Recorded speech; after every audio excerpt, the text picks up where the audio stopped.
Nous allons voir ici un résumé de cours pour la radioactivité β+, β-, alpha et gamma pour la classe de terminale STI2D.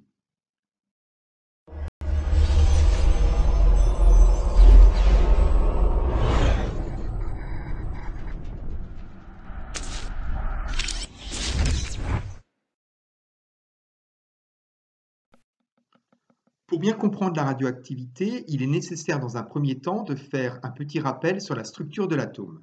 Si on prend du charbon de bois, il est composé d'un assemblage d'atomes de carbone, que l'on peut représenter par de petites billes noires. Maintenant, si on rentre plus dans le détail, en fait, il y a un noyau dans lequel il y a deux types de particules, des neutrons et des protons. Le noyau de l'atome de carbone contient 6 neutrons, des particules neutres, et 6 protons, des particules positives. Comme un atome de carbone est globalement neutre, forcément, il y a 6 électrons, qui sont des particules négatives, qui gravitent autour du noyau. On récapitule, le noyau de l'atome de carbone contient 6 protons, et à l'intérieur du noyau, il y a 6 plus 6, 12 particules que l'on appelle en général des nucléons. Voilà pourquoi l'élément carbone sera noté ainsi dans la classification périodique, grand C majuscule pour carbone, et en haut à gauche, on met un nombre, 12, c'est le nombre de particules qui sont contenues dans le noyau, le nombre de nucléons donc, et ce nombre s'appelle le nombre de masse de l'élément chimique. Il est noté généralement par la lettre majuscule grand A. En bas à gauche de l'élément chimique, on va indiquer le nombre de protons contenus dans le noyau de l'atome. Ce nombre s'appelle le numéro atomique de l'élément chimique et il est représenté généralement par la lettre Z. En physique nucléaire, on ne s'occupe pas des électrons qui gravitent autour du noyau, mais uniquement du noyau de l'atome. Le nombre de protons qui sont contenus dans le noyau caractérise le nom de l'élément. Dès qu'il y a 6 protons dans le noyau, c'est du carbone. Ce carbone a 12 nucléons, c'est-à-dire 6 neutrons, 6 protons. Voilà pourquoi ce noyau s'appelle le noyau de l'atome de carbone 12. Mais le carbone 12 a un frère jumeau qui s'appelle le carbone 14. Ces deux éléments ont des noyaux qui contiennent 6 protons. Voilà pourquoi tous les deux s'appellent du carbone. On n'appelle pas ça des frères jumeaux, on va dire que ce sont des isotopes. On regarde la composition du noyau de l'atome de carbone 12. Il a 6 neutrons, 6 protons. Celui du carbone 14, il a 6 protons et 8 neutrons. Le premier élément est stable. Le deuxième est instable à cause du déséquilibre entre le nombre de protons et de neutrons dans le noyau. Et en fait, c'est cette instabilité qui va provoquer la radioactivité. Le noyau de l'atome de carbone 14 va être instable et va avoir tendance à se transformer en émettant quelque chose que l'on appelle de la radioactivité. Tous les noyaux n'émettent pas le même type de radioactivité et nous allons voir dans la suite de cette vidéo les différentes radioactivités qui existent. Tout d'abord, la radioactivité β-.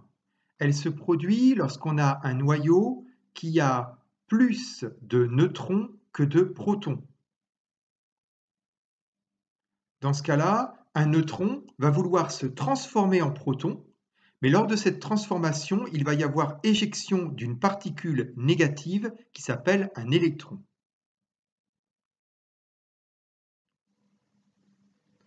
Prenons par exemple le noyau de l'atome de carbone 14. Il a 8 neutrons, 6 protons dans son noyau. Donc, il a un excès de neutrons. Un neutron va se transformer en proton.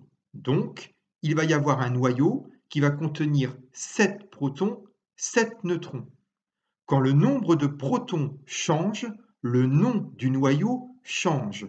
On passe d'un noyau de carbone à un noyau d'azote. Et bien sûr, lors de cette transformation, il y a éjection d'une particule négative, un électron.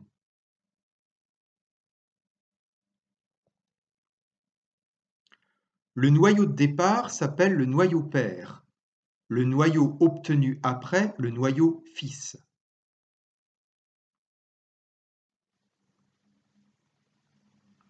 On a donc ici le noyau de carbone 14 qui va se transformer en noyau d'azote 14 avec éjection d'une particule négative, un électron.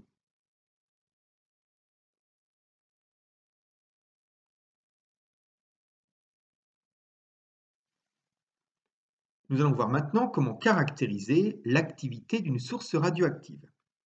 Prenons une masse M de matière radioactive. Si elle est radioactive, ça veut dire qu'elle a des atomes qui ont des noyaux qui sont instables. Et on va imaginer qu'en une seconde, il y a 4 noyaux qui se désintègrent pour cette masse M de matière radioactive. Dans ce cas-là, on va dire que notre échantillon a une activité de 4 becquerels. L'abréviation de becquerel, c'est grand B, petit q. Donc becquerel, c'est l'équivalent de désintégration par seconde. Et bien sûr, cette activité va évoluer au cours du temps.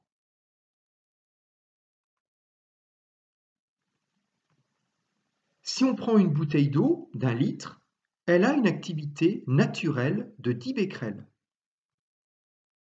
Et si on prend 1 kg de granit, l'activité de ce bloc est de 1000 becquerels. Donc en fait, beaucoup d'objets de la vie quotidienne ont des noyaux qui sont radioactifs. Même le corps humain, en fait, a une activité radioactive.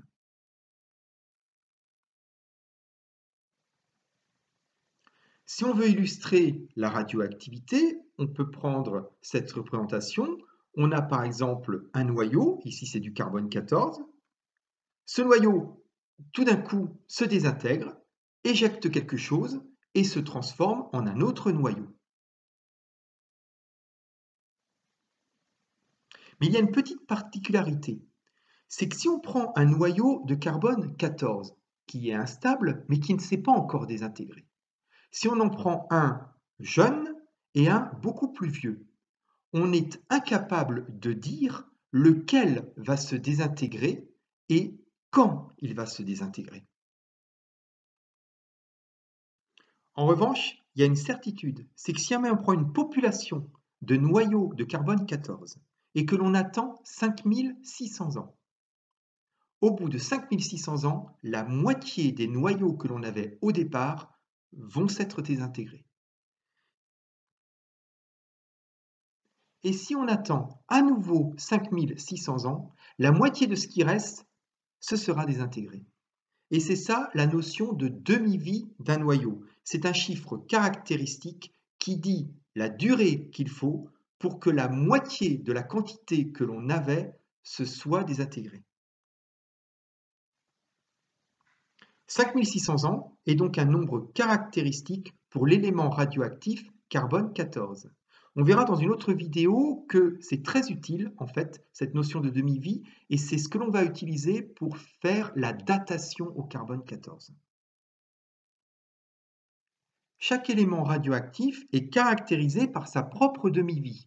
Si on prend des noyaux d'iode 131, c'est un élément radioactif que l'on peut très bien vous injecter lorsque vous passez par exemple certains examens médicaux. Eh bien, la moitié des noyaux radioactifs que l'on va vous injecter, au bout d'une semaine, ils se seront transformés en noyaux stables. Et puis, il y a des éléments radioactifs qui ont une demi-vie très très grande et ça pose des problèmes pour justement éliminer des matières radioactives. Par exemple, l'uranium-238, la demi-vie est de 4,5 10 puissance 9 années. Voyons maintenant la radioactivité β+. On a toujours le noyau d'un atome et celle-ci se produit lorsqu'on a plus de protons que de neutrons. Dans ce cas, un proton va se transformer en neutron en éjectant une particule positive que l'on appelle un positron.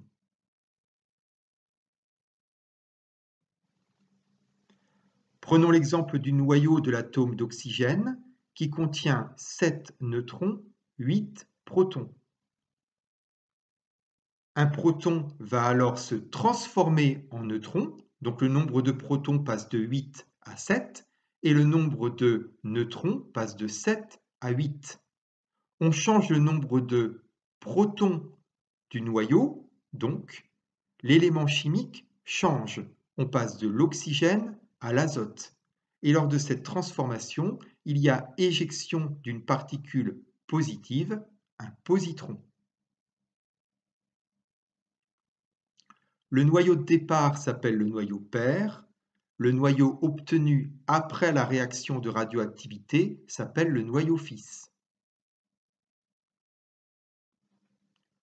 On a donc ici un noyau d'oxygène 15 qui va se transformer en noyau d'azote 15 et on a éjection d'une particule positive, le positron, c'est la radioactivité β+.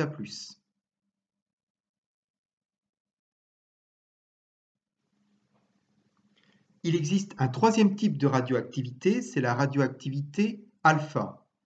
Alpha, Elfan, bon, c'est un moyen mnémotechnique pour savoir que la radioactivité alpha n'intervient que lorsque les noyaux sont très lourds. Un noyau lourd, ça veut dire quoi? Ça veut dire qu'il a beaucoup de nucléons à l'intérieur du noyau, c'est-à-dire beaucoup de neutrons, beaucoup de protons. Si le noyau est lourd, ça veut dire que grand A, son nombre de masse, est un nombre très grand. Exemple de noyau lourd, l'uranium-235. Lui va avoir tendance à faire de la radioactivité alpha. Comme le noyau est lourd, il va avoir envie de faire un petit régime et donc de perdre 2 protons et 2 neutrons pour être moins lourd dans son noyau. Or, lorsque l'on va perdre 2 protons et 2 neutrons, en fait, on va perdre un noyau d'hélium. Prenons notre noyau d'uranium-235. Il est lourd, il contient 143 neutrons, 92 protons. Il va vouloir faire un petit régime, c'est-à-dire perdre 2 protons, 2 neutrons. C'est-à-dire qu'il va se transformer en un autre noyau qui contient 90 protons, 92-2, et 141 neutrons, 143-2, et ça, c'est le noyau du thorium-231, car 141 plus 90, ça fait 231, il y a 231 particules dans le noyau. Et bien sûr, lors de cette transformation, il y a éjection d'un noyau d'hélium, puisqu'il s'est débarrassé, le noyau d'uranium, de 2 protons, 2 neutrons, c'est-à-dire un noyau d'hélium.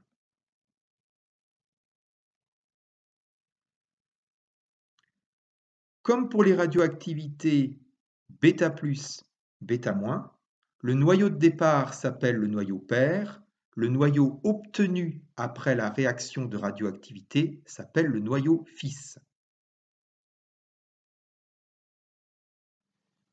Voici donc la réaction de la radioactivité alpha pour le noyau d'uranium. On passe du noyau pair de l'uranium-235, désintégration, en un noyau fils de thorium-231 avec éjection d'une particule, un noyau d'hélium que l'on appelle aussi particule alpha.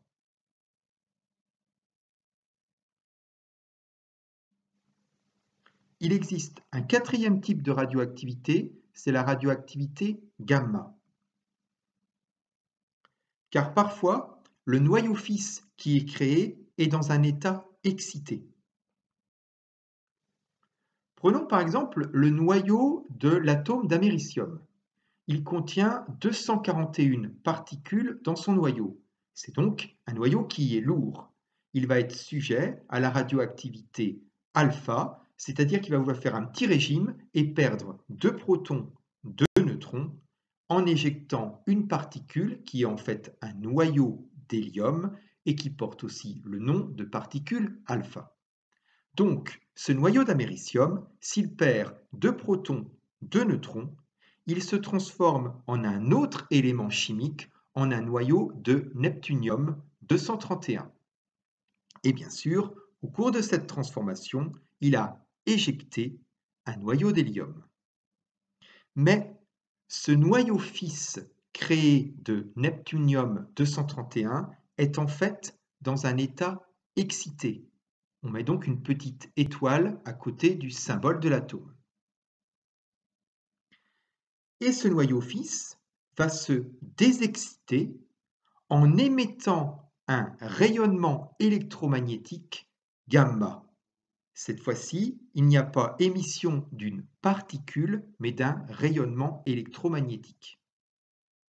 Si bien que le noyau d'américium de départ, le noyau père, a généré une radioactivité alpha en émettant un noyau d'hélium et en créant un noyau fils excité. Ce noyau fils excité va se désexciter en émettant un rayonnement électromagnétique gamma et ainsi générer une deuxième radioactivité, la radioactivité gamma.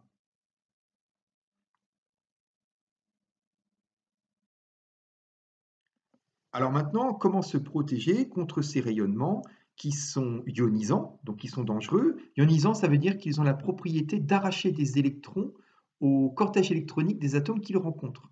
Voilà pourquoi, lorsqu'on est à côté d'une source radioactive, l'être humain peut être atteint parce que ses cellules sont dégradées par ces rayonnements. Alors pour se protéger des rayonnements alpha, une feuille de papier suffit. En revanche, pour se protéger des rayonnements β+ et β-, il faut utiliser une feuille d'aluminium de 5 mm d'épaisseur.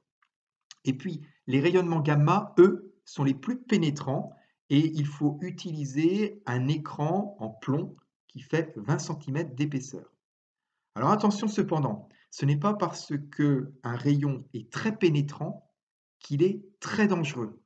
Si je prends par exemple les rayonnements alpha, même s'ils sont bloqués par une feuille de papier, ces rayonnements-là sont très dangereux car ils ont une capacité énergétique très importante. Ils sont très ionisants. Donc il faut vraiment différencier le fait de pouvoir bloquer ces rayons par différents matériaux et la dangerosité de ces rayons.